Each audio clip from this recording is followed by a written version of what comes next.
بہاول نگر سے ہمارے بڑے ہی محترم بھائی ظفر علی صاحب نے سوال لکھا ہے۔ وہ لکھتے ہیں کہ میت کو غسل دینے کا سنت طریقہ بیان فرما دیں۔ ظفر علی، میں محترم بھائی ظفر علی صاحب سے میں ایک معذرت بھی کرنا چاہ رہا ہوں کہ ان کا جو سوال ہے وہ کئی دنوں سے آیا ہوا تھا، لیکن بیان نہ کر سکے، چونکہ سوالات ان سے پہلے بھی کچھ اور لوگوں کے آئے ہوئے تھے تو ترتیب سے آ رہے تھے، اس لیے آج ان کے سوال کا جواب دے رہے ہیں۔ تو میت کو غسل دینے کا جو سنت طریقہ یہ ہے کہ سب سے پہلے میت کو جس چیز پر غسل دینا ہے، جسے ہم پھٹا کہتے ہیں میت کو غسل دینے والا، اس پھٹے کو رکھ کر اس کو 3 مرتبہ، 5 مرتبہ یا 7 مرتبہ کسی عود وغیرہ یا اگربتی وغیرہ سے اس کو دھونی دے لی جائے، اس کے ارد گرد جو پھیلا لی جائے، 3 مرتبہ، 5 مرتبہ یا 7 مرتبہ۔ اس کے بعد میت کو اس کے اوپر لا کے رکھا جائے، اور میت کے اگر کپڑے آسانی سے اتر سکتے ہیں تو اس کو اتار لیے جائیں، اگر اتارنے مشکل ہوں یا میت کو تکلیف ہوتی ہو تو پھر کاٹنے کی بھی گنجائش ہے۔ لیکن اگر میت کے کپڑے آسانی سے اتر سکتے ہیں تو پھر بلا وجہ کاٹنا ٹھیک نہیں کہ یہ مال کو ضائع کرنا ہے، کسی کے کام آ جائیں گے، یہ ترکہ میں تقسیم ہوں گے، تو اس لیے اس کو پھر بلا وجہ کاٹنا ٹھیک نہیں ہے۔ جب میت کے کپڑے اتار دیے گئے تو اس کے جو ناف سے لے کر ران تک کوئی موٹا کپڑا ڈال دیا جائے۔ تو میں نے 10 نکات ایسے لکھے ہیں جہاں لوگوں میں کچھ غلط باتیں مشہور ہیں، جو چیزیں میں نے وہ لکھ لی ہیں، وہ نوٹ دے لی ہیں کہ یہ باتیں عرض کرنی ہیں۔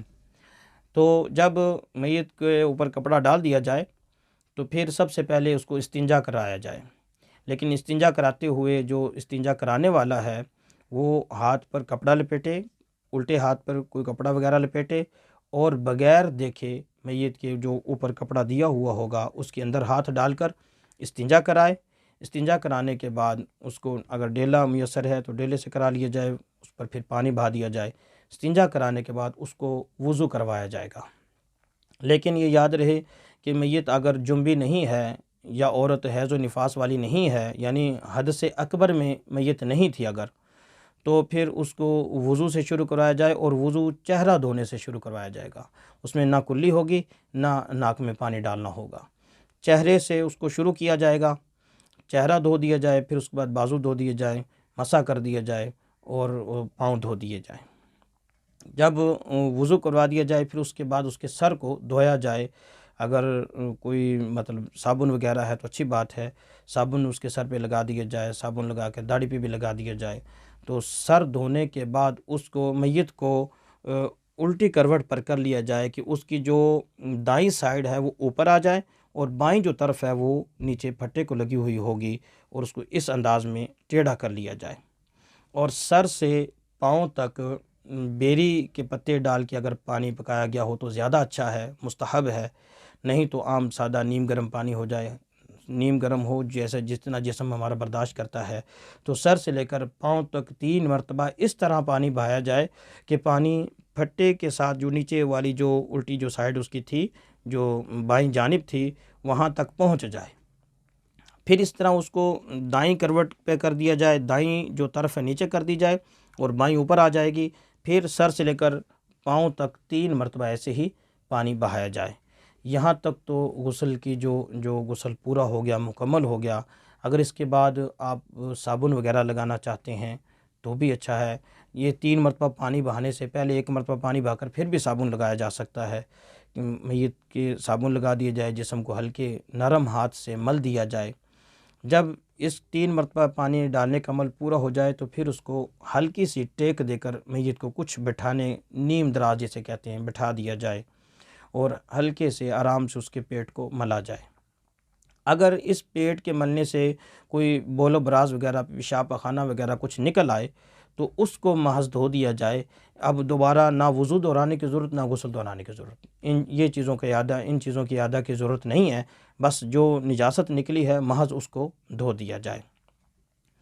اس کے بعد جب یہ دھو دیا جائے، یہ صاف کر دیا جائے، تو اگر عود پڑا ہوا پانی آپ کے پاس موجود ہے، عود پڑا ہوا پانی، تو 1 مرتبہ سر سے لے کر پاؤں تک 3 مرتبہ جیسے پہلے آپ نے کیا تھا اسی طرح بہا دیا جائے، اور پہلے دائیں سائڈ اوپر کی جائے، پھر بائیں سائڈ اوپر کی جائے، اس طرح 3 مرتبہ پانی بہا دینے سے یہ غسل کا حکم پورا ہو جائے گا۔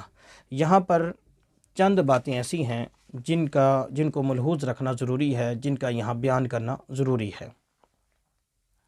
ہمارے معاشرے میں میت کو غسل دینے کے لیے مسجد کے خادم کو بلا لیا جاتا ہے۔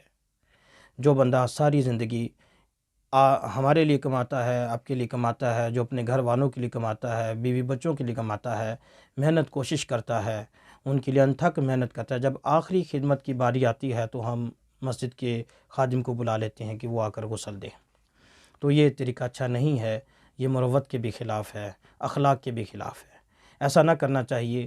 اور یہ جو لوگ ایک بہانہ بنا لیتے ہیں کہ ہمیں طریقہ نہیں آتا، تو وہ طریقہ سیکھنا چاہیے، یہ کوئی ایسا مشکل طریقہ تو نہیں ہے، اس لیے اس طریقے کو سیکھنا چاہیے۔ دوسری بات جو ہمارے معاشرے میں جس کو فرض عین سمجھا جاتا ہے کہ میت کے نیچے جہاں میت کو غسل دینا ہے وہاں گڑھا کھودا جاتا ہے۔ حالانکہ فقہا نے جو گڑھا کھودنے کی بات کی تھی وہ محض اس لیے تھی کہ پہلے کچے گھر ہوا کرتے تھے، پانی پھیل جائے گا اور جہاں وفات ہوئی ہوتی ہے اس گھر میں لوگوں کی آمد زیادہ ہوتی ہے، کوئی پھسل کر گر نہ جائے، محض اتنا تھا۔ کوئی گڑھا کھودنا مقصود نہیں تھا، اس پانی کو ایک جگہ جمع کرنا مقصود تھا کہ یہ پھیلے نہ۔ ہمارے چونکہ آج کل جو ہمارے بیت الخلاء ہوتے ہیں یا ہمارے فرش جو ہوتے ہیں یہ مطلب پکے ہوتے ہیں، ان پکے فرشوں پر پانی بہہ جاتا ہے، جہاں نہلانے کی جگہ کوئی آپ نے بنائی، اگر پانی بہہ رہا ہے ساتھ ساتھ تو اس میں گڑھا کھودنے کی ضرورت نہیں۔ ہم نے ایسے لوگوں کو بھی دیکھا ہے جنہوں نے گڑھا کھودنے کے لیے اپنے پکے فرش کو کھاڑا، حالانکہ نکاسی بڑی بہترین ہو رہی تھی، پانی اگر باہر بہایا جاتا تو آرام سے بہہ جاتا، تو انہوں نے صرف اس کو چونکہ مقصود یہ سمجھا کہ مقصود ہی گڑھا کھودنا ہے، تو لہٰذا یہ طریقہ عوام کا غلط ہے، عوام یہاں غلو کرتی ہے، یہ طریقہ ٹھیک نہیں، اس سے بچنا چاہیے۔ اگلی بات یہ جو لوگ گھر کے برتنوں سے میت کو غسل نہیں دیتے، اول تو باہر سے برتن کوئی منگوائیں گے، اگر گھر کے برتنوں سے غسل کوئی دے دے تو اس کو استعمال نہیں کرتے لوگ، یہ بھی ہمارے دیکھنے کی بات، لوگ ایسا کرتے ہیں۔ تو یہ طریقہ اگر میت کو غسل دیا گیا ہے کسی برتن سے تو وہ برتن ناپاک نہیں ہوتا، وہ خراب زیادہ ہے تو اس کو دھو لو، آپ دھونے سے وہ صاف ہو جائے گا۔ تو اس لیے ان برتنوں کو ضائع کرنے کی ضرورت نہیں ہے اور نئے برتن لانے کی کوئی خاص ضرورت نہیں ہے۔ اگر برتن موجود ہیں تو انہیں سے غسل دیا جائے، بعد میں ان کو دھو لیا جائے۔ اگلی بات یہ جو ہے لوگ میت کے غسالہ کہتے ہیں، جو میت کو جو پانی ڈال رہے ہیں اوپر، میت کے دھل کر پانی جو نیچے جا رہا ہے اسے غسالہ کہتے ہیں۔ تو یعنی میت کا جو اس کے غسل کا جو پانی ہے اس پر پاؤں رکھنے کو لوگ گناہ سمجھتے ہیں، حالانکہ اس میں کوئی گناہ نہیں تھا، اس میں کوئی عیب نہیں تھا۔ گڑھا کھودنے کی بات میں نے پہلے عرض کر دی کہ اس کا مقصد اور تھا، لہٰذا یہ گڑھا اس وجہ سے نہیں کھودا جاتا تھا۔ اگلی بات جو وہ بھی سب سے اہم بات ہے اور اکثر جگہ پر ہوتی ہے کہ میت کو جب غسل دیا جاتا ہے تو اس پر جو کپڑا ڈالا جاتا ہے وہ کفن کے ساتھ ہی آتا ہے، سفید کپڑا جو ہوتا ہے اور باریک سا ہوتا ہے، جب اس پر پانی ڈلتا ہے تو میت کا جسم واضح ہو جاتا ہے۔ یہ جائز نہیں ہے، یہ بالکل جائز نہیں تھا۔ اللہ کے رسول صلی اللہ علیہ وسلم نے فرمایا کہ زندہ کی جیسے ران دیکھنا، حضرت علی رضی اللہ تعالیٰ عنہ کو فرمایا جیسے زندہ کی ران دیکھنا ممنوع ہے، ایسے مردہ کی ران دیکھنا بھی، میت کی ران دیکھنا بھی ممنوع ہے۔ تو رانیں اس کی واضح ہو جاتی ہیں، بلکہ اس کا سطر غلیظ بھی واضح ہو جاتا ہے، اس لیے یہ طریقہ ٹھیک نہیں ہے۔ ضروری نہیں ہے کہ وہ سفید کپڑا ہی اوپر ڈالا جائے اور وہ کفن کے ساتھ آئے، یہ طریقہ غلط ہے۔ وہاں اگر گھر کا کوئی رنگین کپڑا ہے تو وہ ڈال دیا جائے، اس میں کوئی بات نہیں، بعد میں اس کو استعمال بھی کیا جا سکتا ہے، دھو کر آپ استعمال کر لیں اس کو، وہ کوئی ناپاک نہیں ہو جاتا، کہ ابدی طور پر ہمیشہ کے لیے ناپاک نہیں ہو جاتا، یا کوئی ایسا نہیں ہو جاتا جو ناقابل استعمال ہو جائے کہ کبھی ہم اس کو استعمال ہی نہیں کر سکتے۔ اس لیے موٹا کپڑا ہو یا پھر کوئی رنگین کپڑا ہو کہ جس پر پانی پڑ جائے، پانی ڈلنے کی وجہ سے وہ اس کا جسم، میت کا جسم واضح نہ ہو، ایسا ہونا چاہیے۔ یہ کمی ہر جگہ پائی جاتی ہے۔ میں تو جہاں بھی میت کو اگر غسل دینا ہو یا جہاں میں نے جانا ہو تو میں طریقہ یہ بتا دیتا ہوں کہ اس پر رنگین کپڑا ڈالو یا کوئی موٹا کپڑا ڈالو کہ پانی ڈلنے کے بعد جسم واضح نہ ہو۔ یہاں تک تو یہ جو ہمارا کپڑا کفن کے ساتھ آتا ہے، یہ تو کپڑا ڈالنا نہ ڈالنا تو ایک جیسا ہے، اتنا واضح کر دیتا ہے جسم کو، لہٰذا اس کا اہتمام کرنا چاہیے، رنگین کپڑا ڈالنا چاہیے اور یہاں پر یہ توجہ کی خصوصی ضرورت ہے یہاں پر۔ اگلی بات ہے، لوگ کفن پر عطر لگا دیتے ہیں۔ لیکن شریعت نے جتنا بتایا ہمیں اتنا ہی کرنا چاہیے۔ شریعت کے بتائے ہوئے طریقے سے بڑھ کر کرنا یہ بھی ممنوع ہے، اور شریعت کے بتائے ہوئے طریقے سے کم کرنا یہ بھی ممنوع ہے۔ شریعت نے ہمیں بتایا ہے کہ میت کے وہ جگہ، وہ اعضاء جہاں وہ سجدے میں زمین پر جو اعضاء لگتے ہیں، سجدے میں جیسے بندہ جب سجدہ کرتا ہے تو جو اعضاء زمین پر لگتے ہیں وہاں خوشبو لگانا مستحب ہے، کفن کو نہیں لگانی چاہیے خوشبو۔ پھر ہمارے عوام کیا کرتی ہے کہ میت کے مطلب سرما ڈال دیتے ہیں، یہ بھی ممنوع غلط بات ہے۔ شریعت، میں نے پہلے عرض کر دیا، جو شریعت نے جو چیز نہ بتائی ہو اس کو نہیں کرنا چاہیے، اور جو بتائی ہو وہی کرنا چاہیے، جیسا بتایا ویسے کرنا چاہیے۔ اسی طرح ناخن وغیرہ یا کوئی بال وغیرہ بھی کاٹتے ہیں، بالکل یہ نہیں کاٹنے چاہیے۔ ناخن وغیرہ، بال وغیرہ اس کی زندگی میں کاٹنے چاہیے، حتیٰ کہ اگر کسی کی زیر ناف بال 40 دن سے بھی زیادہ ہو گئے ہوں تو، اور اس حال میں اس کا انتقال ہو گیا تو انتقال کے بعد کاٹنا جائز نہیں ہے۔ انتقال سے پہلے کاٹ سکتے تھے، اس کی بیوی اگر مرد ہے تو اس کی بیوی کاٹ دے، تو اس طرح وفات کے بعد جو ہے یہ بال وغیرہ کاٹنا، ناخن وغیرہ کاٹنا یہ قطعاً جائز نہیں ہے۔ اگلا جی، غسل دینے والوں پر غسل کرنا فرض سمجھنا، یہ بھی عوام غلط سمجھتی ہے کہ جو میت کو غسل دے اس پر ضرور اس پر غسل کا اس پر لازم ہو جاتا ہے، ایسا بالکل بھی نہیں ہے۔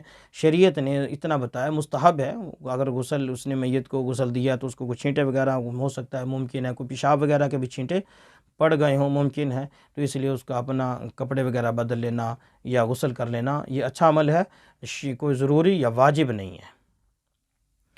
ایک عوام میں ایک من گھڑت بات مشہور ہے کہ ہر بندے پر زندگی میں 7 میتوں کو غسل دینا یہ فرض ہوتا ہے۔ یہ بالکل من گھڑت بات ہے، ایسے خام خواہ کی بنی ہوئی بات ہے۔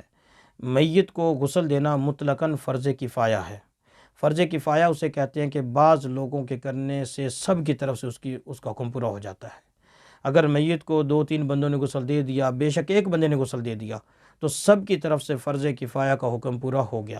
چونکہ میت کو جو غسل دینا تھا یہ زندوں پر فرض کفایہ تھا، وہ بعض لوگوں کے کرنے سے ادا ہو جاتا ہے۔ یہ 7 بندوں والی جو بات ہے یہ من گھڑت بات ہے، سر تپا جعلی بات ہے، لہٰذا اس طرح کی جعلی باتوں سے بچنا چاہیے، حق اور سچ بات کرنی چاہیے اور اسی پر عمل کرنا چاہیے۔ والسلام۔